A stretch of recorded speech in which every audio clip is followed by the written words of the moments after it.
पाठ 5। अनमोल पन्ने। एक लड़का था, उसका नाम राहुल था। राहुल अपने माता पिता और दादाजी के साथ रहता था। राहुल का मन पढ़ाई में कम और खेल कूद में ज्यादा लगता था। हर समय उछलने कूदने और शैतानी करने में उसे बड़ा मजा आता था। कापी के पन्ने फाड़ना तो उसकी आदत थी। वह कापियों से पन्ने फाड़ फाड़ कर कूड़ेदान में फेंक देता था। घर में सभी लोग उसकी इस आदत से परेशान थे। वे उसे समझाते कि कापी से पन्ने नहीं फाड़ने चाहिए, परंतु राहुल तो चिकना घड़ा था। वह किसी सभी सोच रहे थे कि राहुल को कैसे समझाया जाए। शिक्षण संकेत।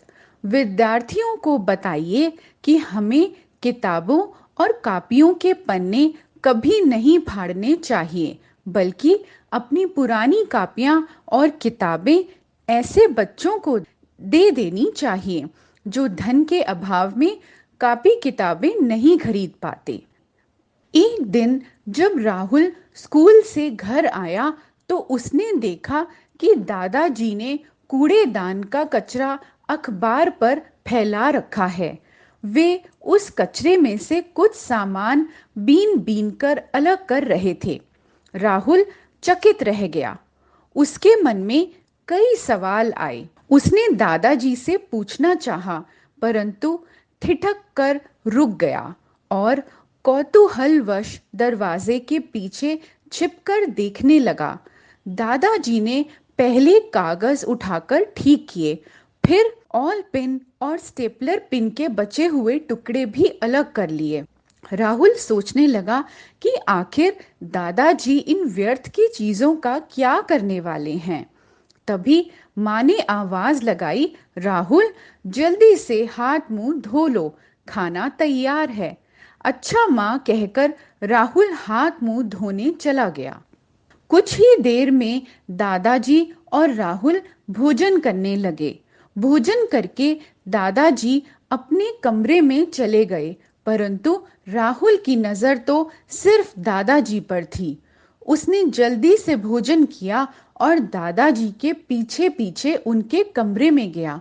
वहां दादाजी पुरानी कापियों के फटे पुराने पन्नों को कैंची से काटकर सही आकार दे रहे थे। तभी राहुल के मुंह से निकला, अरे वाह, यह तो नई कापी बन गई। दादाजी राहुल की आवाज सुनकर मुस्कुराए। बोले, हाँ राहुल बेटा, बची खुची चीजों को भी उपयोग में लाया जा सकता है।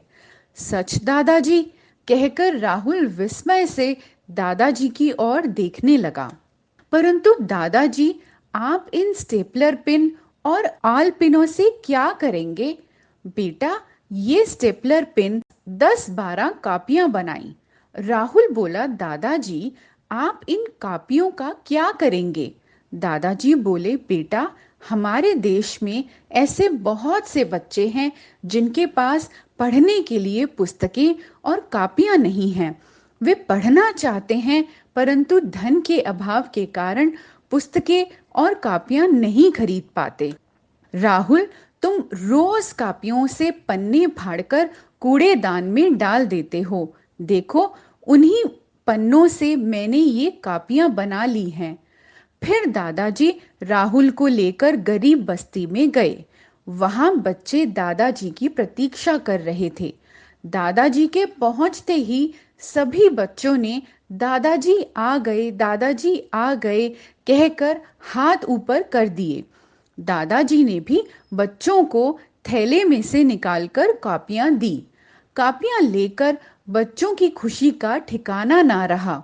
राहुल अब अपनी गलती समझ चुका था। वह बोला, दादाजी मुझे माफ कर दीजिए, मैं आगे से ऐसी गलती नहीं करूंगा। अपनी पुरानी किताबें और कापियां भी संभाल कर रखूंगा, जिससे इन बच्चों के काम आ सके। शब्दार्थ। सवाल, प्रश्न, ठिठकना, संकोच, हिचकिचाना, कौतूहलवश, जानने की इच्छा, व्यर्थ, बेकार। प्रतीक्षा करना, इंतज़ार करना। सिर्फ, केवल, उपयोग, काम में आना, विस्मय, हैरानी, अभाव, कमी। श्रुतलेख, शैतानी, पन्ने, कूड़ेदान, आलपिन, कैंची, कौतूहलवश, पुस्तकें।